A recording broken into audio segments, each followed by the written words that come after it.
സ്നേഹസമ്പന്നമായ കലാഹൃദയങ്ങൾക്ക് വിനീത നമസ്കാരം. കാലത്തിന്റെ നീണ്ട കാത്തിരിപ്പുകൾക്കൊടുവിൽ ദൈവത്തിന്റെ വാഗ്ദത്തം സാക്ഷാത്കരിക്കപ്പെടുന്ന ഒരു നിമിഷം. ജനങ്ങൾക്കിടയിൽ ജീവിച്ച ഒരു സാധാരണ മനുഷ്യൻ ശിമയോൻ. എന്നാൽ അവന്റെ ഹൃദയം പ്രാർത്ഥനയാലും വിശ്വാസത്താലും ദൈവദർശനം കാത്തിരുന്ന ഒരു ആലയമായിരുന്നു. നിന്റെ കണ്ണുകൾ രക്ഷകനെ കാണുമെന്ന ദൈവവാഗ്ദത്തം അവന്റെ ജീവിതത്തിലേക്ക് ദിവ്യ നിമിഷമായി നിറഞ്ഞിറങ്ങി.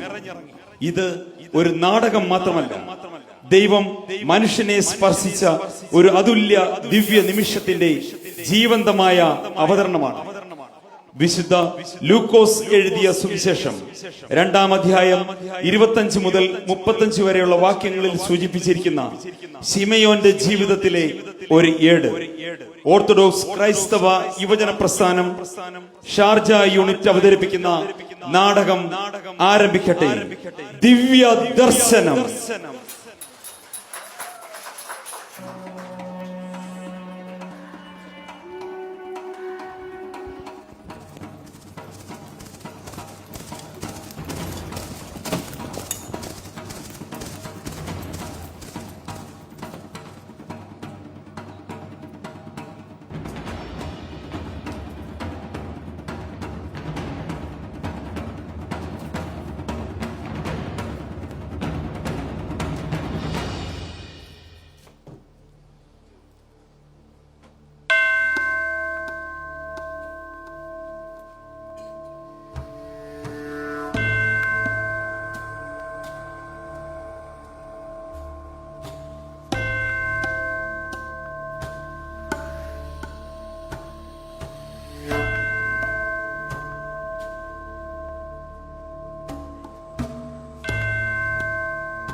എന്തായി?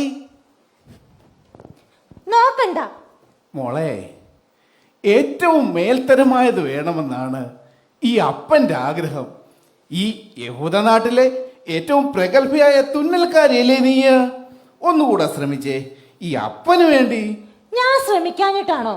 ഈ തുന്നുന്നൊന്നും അപ്പന് ഇഷ്ടാവാഞ്ഞിട്ടല്ലേ? അപ്പാ, ഇതും കൂടെ കൂട്ടി 6ാമത്തെ പുതപ്പാ ഞാൻ ഈ തുന്നുന്നത്. നോക്ക്, എത്ര വ്യത്യസ്ത രീതിയിലുള്ള പുതപ്പുകളായി തുന്നിയിരിക്കുന്നേന്ന്. ഒന്നും അപ്പന് ഇഷ്ടാവുന്നില്ലല്ലോ. ഞാൻ ഇനി എന്തു വേണം? അത് മോളെ, ഒന്നും പറയണ്ട. ഇത് ആർക്ക് വേണ്ടി ഉള്ളതാണെന്ന് പോലും അപ്പൻ ഇതുവരെ എന്നോട് പറഞ്ഞിട്ടുണ്ടോ? അതെങ്കിലും അറിയാനുള്ള അവകാശമില്ലേ എനിക്ക്? ഓ, അത് എനിക്ക് അത്ര നിശ്ചയമില്ലെന്ന് വെച്ചോളൂ. എനിക്കറിയാം അപ്പൻ അത് പറയില്ലാന്ന്. മനോഹരമായ ഒരു പുതപ്പ് തുന്നുവാൻ എന്നോട് പറഞ്ഞ കാലം മുതലേ ഞാൻ ചോദിക്കുന്നതാ. അപ്പൊ സ്ഥിരമായിട്ട് ഒഴിഞ്ഞു മാറും. അപ്പനെ അപ്പന്റെ ഇഷ്ടം പോലെ ചെയ്തു. ഓ, അപ്പോഴേക്കും എന്റെ പൊന്നുമോള് പിണങ്ങിയോ? ദേ നോക്കിക്കേ, സമയം വരുമ്പം അപ്പനെല്ലാം പറഞ്ഞു തരാം. ഇപ്പൊ എന്റെ മോൾ ഏകാഗ്രതയോടെ ഇത് പൂർത്തിയാക്ക്. ശരി, ഇതെന്റെ അവസാനത്തെ ശ്രമ. ഇതുകൂടി അപ്പൻ ഇഷ്ടപ്പെട്ടില്ലെങ്കിൽ ഞാൻ എന്റെ തുന്നൽ പണി അങ്ങ് നിർത്തും. എന്നാ പിന്നെ അതങ്ങ് നിർത്തിക്കോ. അപ്പന് നിന്റെ തുന്നൽ പണി ഇഷ്ടപ്പെട്ടിട്ട് ഇനി നീ അത് തുടരാമെന്ന് വിചാരിക്കണ്ട. കണ്ടോ അപ്പ എന്നെ കളിയാക്കുന്നേ? ഓ, അവൻ വെറുതെ പറയുന്നതാ കുഞ്ഞേ, നിന്നെ ചൂടാക്കാൻ. എങ്കിലേ രണ്ടുപേരും കേട്ടോ. റോമൻ പടനായകൻ മുതൽ മഹാപുരോഹിതന്മാർ വരെയുള്ളവരുടെ മേൽക്കുപ്പായം ഈ ഹന്നയുടെ കരവരുതാ.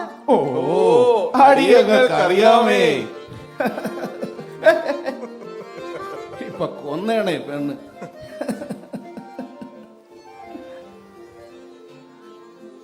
ആ യാക്കോ, എന്താ അപ്പാ? എന്തായി ഞാൻ പറഞ്ഞ കാര്യം? നീ അവിടെ പോയിരുന്നോ? പോയിരുന്നു. കാര്യങ്ങൾ നമ്മൾ ഉദ്ദേശിച്ച പോലെയല്ലപ്പാ. അതിർത്തി ഗ്രാമങ്ങളിൽ ജനങ്ങൾ വല്ലാതെ കഷ്ടപ്പെടുന്നു. എന്ന് വെച്ചാൽ തൊഴിൽ നന്നേ കുറവാണ്. റോമയുടെ ചുങ്കപ്പിരിവും മഹാപുരോഹിതന്മാരുടെ അധികപ്പിരിവും മറുവശത്ത്. ദിദിമൂസ് എന്നോട് പറഞ്ഞിരുന്നു,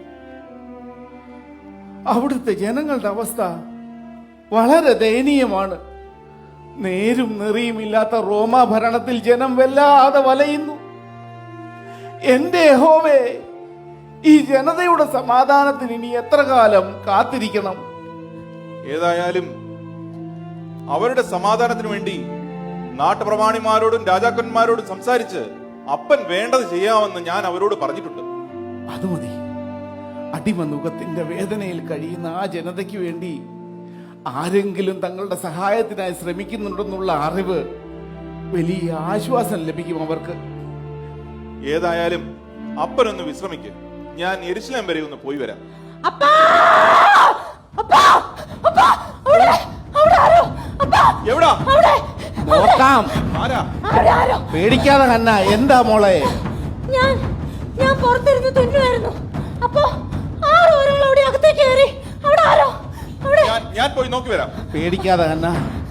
യാക്കോബ് പോയില്ലേ? വാ, അവിടെ ഇരിക്ക്. പേടിക്കാതെ മോളെ, അവൻ പോയില്ലേ?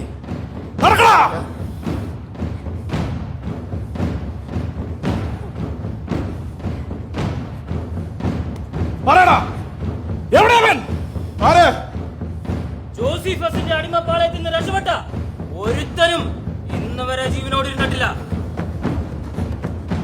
എന്തിനാ പാവത്തുങ്ങളെ ഇങ്ങനെ ഉപദ്രവിക്കുന്നത്? കളവാ, റോമയ്ക്കെതിരെ സംസാരിക്കുന്നു. നിന്റെ നാവ് ഞാൻ അറിയും.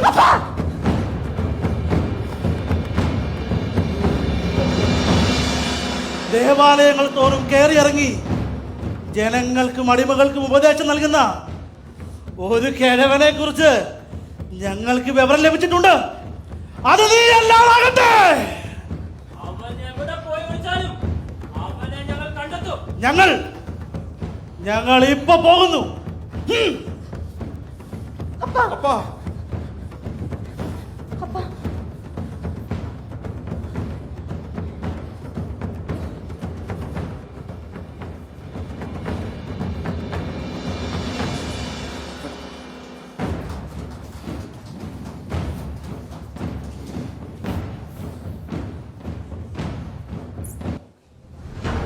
ആരാ നീ?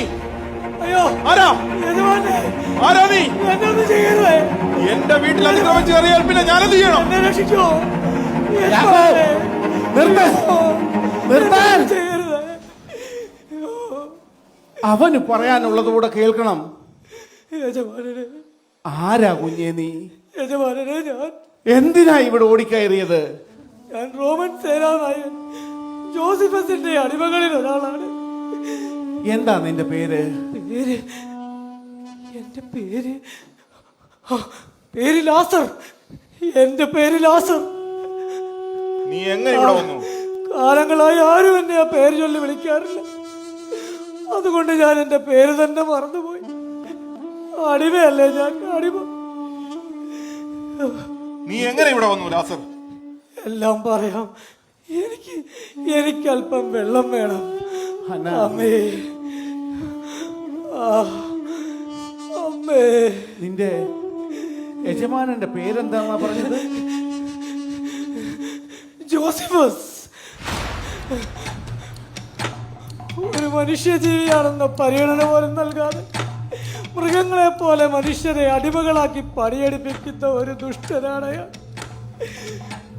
തക്ക സമയത്ത് ആഹാരവും വെള്ളവും നൽകാതെ എന്നെ പോലെ നൂറുകണക്കിന് ആളുകളെ അടിമകളാക്കി പണിയെടുപ്പിക്കുന്ന ഒരു നീചൻ. നീ അല്പം വെള്ളം കുടിക്കൂ.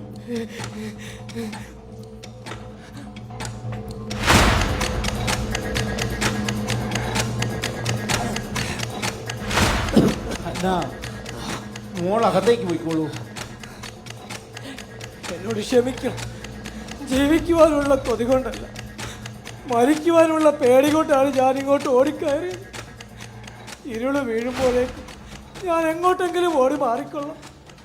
ലാസർ, ഈ യെരുശലേമിന്റെ മണ്ണ് നിന്റേത് കൂടിയാണ്. അടിമത്തവും അധിനിവേശവും കൊണ്ട് അതിക്രമം കാട്ടുന്നവരുടെ മേൽ യഹോവ പകരം ചോദിക്കും. ഇത് തീർച്ച, ഇത് തീർച്ച. എന്നോട് ക്ഷമിക്കും സഹോദര, ഞാൻ ആളറിയാതെ. സാരമില്ല, ആരായാലും ഇങ്ങനെയൊക്കെയല്ലേ ചെയ്യുള്ളൂ. ലാസർ, ഇന്നു മുതൽ നീയും എന്റെ മകനാണ്, ഈ യാക്കോബിന്റെ സഹോദരൻ.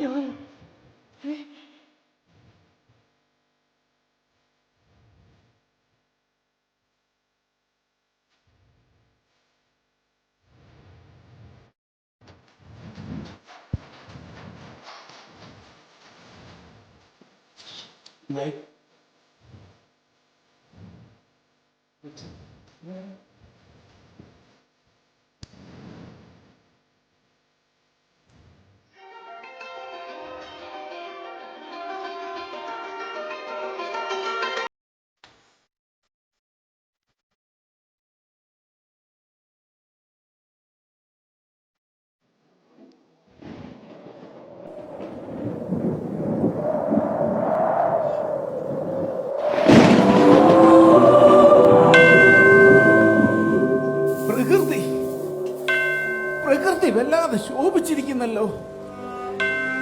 യഹോവേ, കാത്തുകൊള്ളണേ. ശിമയോനെ, ശിമയോൻ, ശിമയോൻ, ആരാ ആരാ? ഭയപ്പെടേണ്ട, ഞാൻ യഹോവയുടെ ദൂതനാകുന്നു.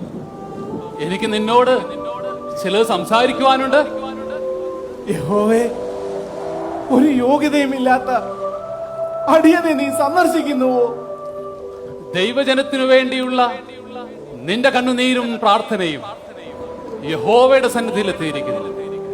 രക്ഷാകരമായ പ്രവർത്തനങ്ങൾക്ക് യഹോവ തുടക്കം കുറിച്ചിരിക്കുന്നു. പ്രവാചക വാഗ്ദാനങ്ങൾക്ക് പൂർത്തീകരണമായെന്നാണോ അങ്ങ് പറഞ്ഞു വരുന്നത്?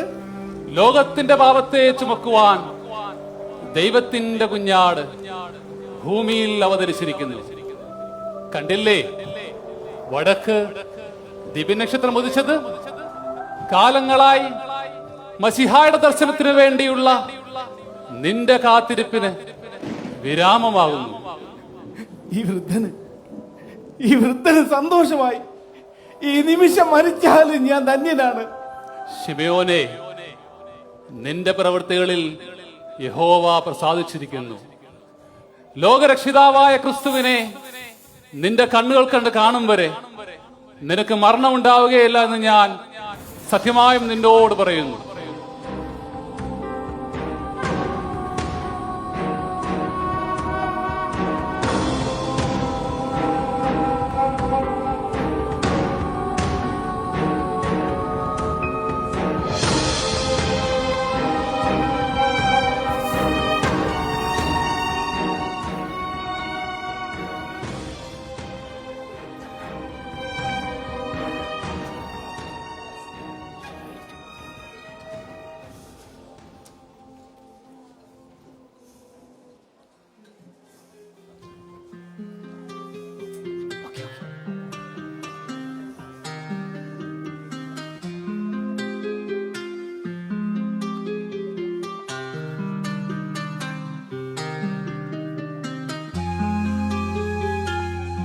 ലാസർ, എന്താ അപ്പനെ കണ്ടോ? ഇല്ല.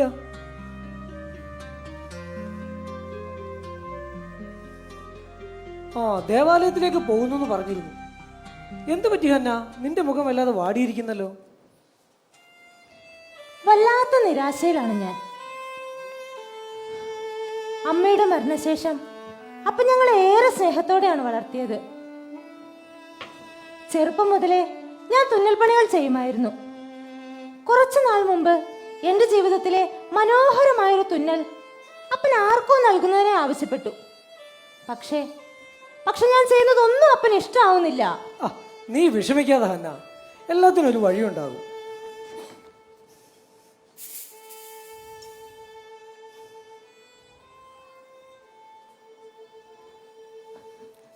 ആഹാ, അടിമയ്ക്ക് ഇങ്ങനൊരു കഴിവ് കൂടി ഉണ്ടോ? എത്ര മനോഹരമായ നിങ്ങൾ ചിത്രം വരയ്ക്കുന്നത്. കളിയാക്കാതെ ഹന്ന, ഇതെന്റെ അമ്മ വരച്ച ചിത്രമാണ്. ഇതൊന്ന് പൂർത്തീകരിക്കാൻ ശ്രമിക്കുന്നുവെന്നേ ഉള്ളൂ. ലാസറിന്റെ അമ്മയോ? അതെ, എന്റെ അമ്മ. അവരിപ്പോ എവിടെയുണ്ട്? അമ്മ അന്നൊരു ഉച്ച നേരത്ത് ചെമ്പരത്തി പൂവിന്റെ ചാറുമായി ചിത്രം വരയ്ക്കുകയായിരുന്നു എൻ്റെ അമ്മയുടെ അരികിലേക്ക് ചെന്ന് ഞാൻ അറിയുന്നത് അതെന്റെ അമ്മയോടൊത്തുള്ള അവസാന നിമിഷങ്ങളാണെന്നാണ്. പടയാളികൾ എൻ്റെ അമ്മയെ കൊണ്ടുപോകുമെന്നും ഏതോ ഒരു അടിമപ്പാളയത്തിൽ കിടന്ന് എൻ്റെ അമ്മ നരയിക്കുമെന്നും അന്നത്തെ ആ 10 വയസ്സുകാരന് മനസ്സിലാവില്ലായിരുന്നു. വേണം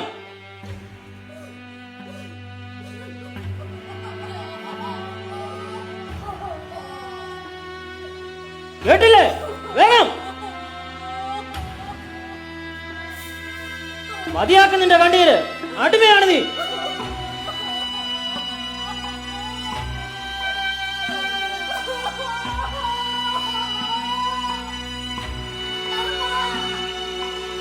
ശബ്ദിക്കരുത്.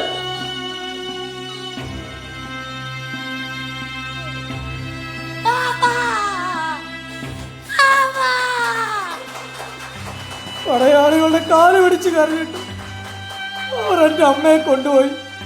പോകുമ്പോൾ അവസാനമായി ബാക്കി വെച്ചത് വരച്ചു പൂർത്തീകരിക്കാത്ത ചിത്രം മാത്രമായിരുന്നു. പിന്നെ ആരൊക്കെയോ എന്നെ കൊണ്ടുപോയി. അത് ജോസിഫസിന്റെ പടയാളികളായിരുന്നു. അന്ന, ഇത് അവർ തന്നെ. അന്ന, ഇത് ജോസിഫസിന്റെ പടയാളികളാണ്. എന്നെ തിരക്കിയാണ് വരുന്നത്. ഞാൻ ഇവിടുന്ന് പോകുന്നു. അന്ന, നീ അപ്പനോട് യാക്കോബിനോടും പറഞ്ഞേക്കൂ.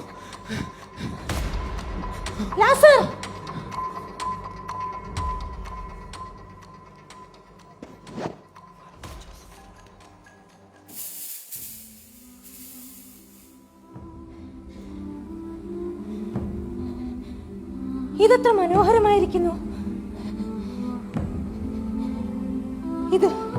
ഇത് തന്നെയാണ് ഞാൻ പുതുപ്പിൽ തുന്നേണ്ട ചിത്രം.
ഞാൻ എത്ര മനോഹരമായി പൂർത്തീകരിച്ചത്.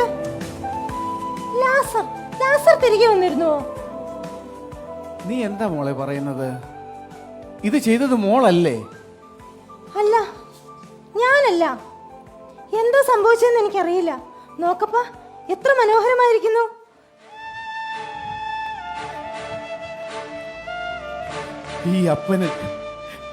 ഈ അപ്പന് സന്തോഷമായി. അപ്പൻ വിചാരിച്ചതിലും എത്രയോ മടങ്ങ് മനോഹരമാണിത്. യഹോവയുടെ കൈ പതിഞ്ഞ പുതപ്പാണിത്. ഉറപ്പ്. ഇനി അപ്പൻ മകളോട് ഒരു രഹസ്യം പറയട്ടെ. ലോകത്തിന്റെ രക്ഷിതാവായി പിറന്ന മശീഹായ്ക്ക് വേണ്ടിയായിരുന്നു അപ്പൻ ഇത്രകാലം കാത്തിരുന്നത്. കാലങ്ങളായി ഒരു പിഞ്ചോമനയുടെ മനോഹരവും കോമളത്വവുമുള്ള രൂപം അപ്പൻ സ്വപ്നം കാണുമായിരുന്നു. അവനെ ദർശിക്കുവാനുള്ള യാത്രയായിരുന്നു എന്റേത്. അവന് സമ്മാനിക്കാനുള്ളതാണ് ഈ പുതപ്പ്. എന്റെ യഹോവേ,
ജോസഫ്, നടന്ന് നടന്ന് വല്ലാതെ ക്ഷീണിച്ചു. നമുക്ക് ഇവിടെ എവിടെയെങ്കിലും ഇരിക്കാം.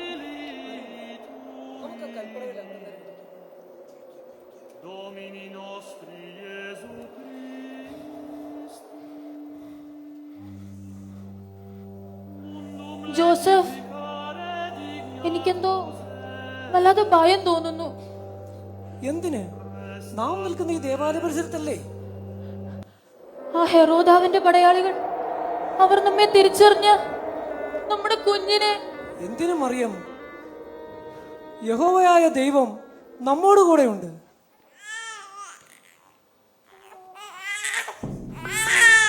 ഈ തണുത്ത കാറ്റിനെ വല്ലാതെ ബുദ്ധിമുട്ടിക്കുന്നു. ആ പാണ്ടത്തിൽ നിന്ന് പുതപ്പൊന്നെടുക്കൂ.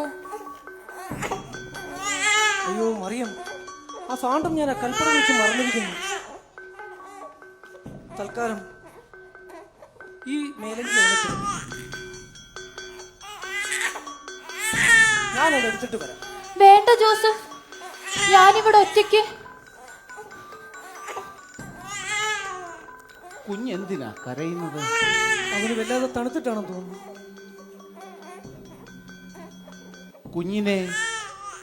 കുഞ്ഞിനെ ഞാനൊന്ന് കണ്ടോട്ടെ.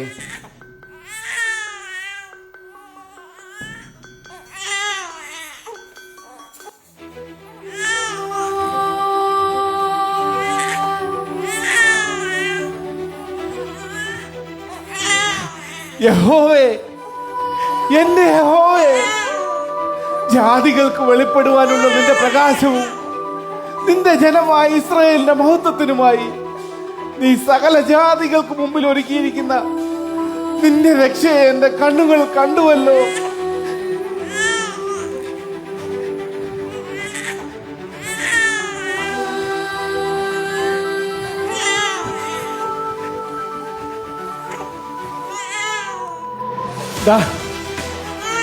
ഇത് ഇവനുള്ളതാണ്. വർഷങ്ങളായി എന്റെ മകളുടെ അധ്വാനത്തിൽ യഹോവയാൽ സാധ്യമായ പുതപ്പിച്ചുകൊള്ളൂ.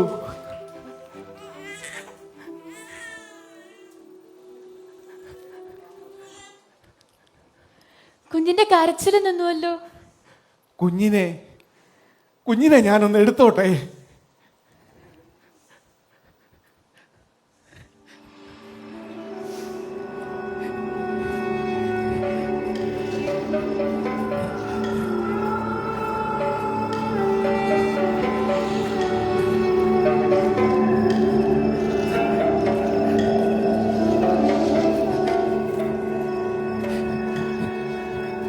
ഇവൻ യഹൂദയിൽ പലരുടെയും അനേക ഹൃദയങ്ങളിലെ വിചാരം വെളിപ്പെടേണ്ടതിന് യഹൂദയിൽ പലരുടെയും ഉയർച്ചയ്ക്കും താഴ്ചയ്ക്കും മറുത്തു പറയുന്ന അടയാളത്തിനുമായി വെച്ചിരിക്കുന്നു.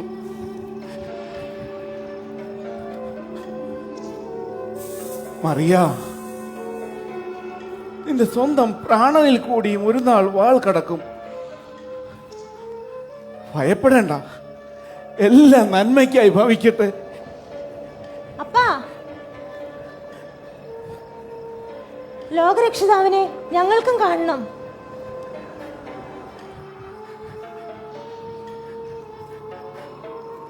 ഞാൻ എന്റെ ജനതയുടെ രക്ഷകനെ കണ്ടു. കാത്തിരിക്കുകയും ഹൃദയം കൊണ്ട് ആഗ്രഹിക്കുകയും ചെയ്താൽ ആ രക്ഷകനെ നിങ്ങൾക്കും കാണാം.